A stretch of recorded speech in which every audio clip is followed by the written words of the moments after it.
What makes a good TV show? Funny question, right? Well, since it's pilot season now and sweeps will be coming up soon, it seems like the perfect time to talk about what works and what doesn't for good TV.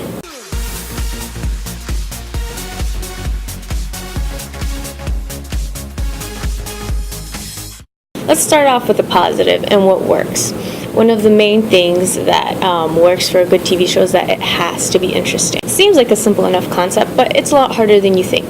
Let's take Sleepy Hollow, for example. It's been a huge hit with people, and one of the reasons for that is because, it's just something that's out of this world. You have demons and witches and a headless horseman. So there's a lot of craziness going on that people can really just sort of latch onto. But what makes it so great is that even with all of that, it still can create a cohesive and, continuing storyline that people can actually understand. One of the great things about TV is that because of the format, you can take time and do a lot of world building and create your own mythology, sort of what Game of Thrones does. You can fill in those little details that you really can't do in a movie, and so a great TV show works best when you're able to sort of make a sprawling world that people can really enjoy and sort of go into. It also helps to have star power.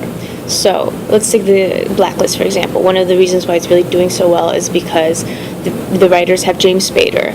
He's an amazing talent, and they know what to do with him. He's, that complicated character, and he can play it well. Also makes sense when you think about it. The Avengers movie, one of the reasons why it did so well was because there were just so many A-list stars on there that people, could root for. And it's the same for TV and movies. Star power does matter. So what doesn't work?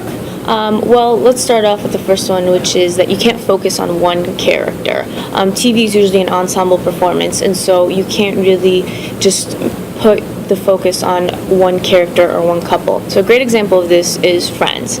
It was a really great show, and one of the reasons for that is because, all of the actors are funny, and they all, they got the same amount of screen time, they all got important storylines, and they all got, funny jokes. It wasn't just, the Ross and Rachel show. Something that also doesn't work is that a story or a show can't be simple. And let me explain what I mean by that. Because TV is a different format from movies, it's serialized, it has to create this balance where it has to give you enough drama and enough of a good story so that you can come back next week, but also have a compelling arc overall that'll last, a season or more than one season, because that's really what the TV shows want most, is to, to keep staying on TV. So a really great example of this is Homeland. The first season of Homeland was great. It was riveting. Everyone loved it. And then season 2 came around, and it just sort of, as it kept going, it lost steam. It seemed to sort of run out of story to tell. And so that's something that you want to avoid, to always sort of include in new characters, a new kind of event, just to sort of keep it going, but also to stay coherent to the main storyline overall. Finally, just because it's a reboot doesn't mean it has to be exactly the same as the original. So there have been a lot of reboots going on in TV as well as movies. But what makes a certain TV show, even a reboot, stand out is that it has to bring something original to the table. So let's take Sherlock Holmes as an example.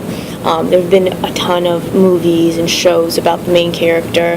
They always use sort of the same Arthur Conan Doyle stories. So what makes the new BBC drama different? Well, this new one is sort of a more modernized version. The character is introduced in a new way, or there are new characters to sort of help move the storyline along or bring something new to the table.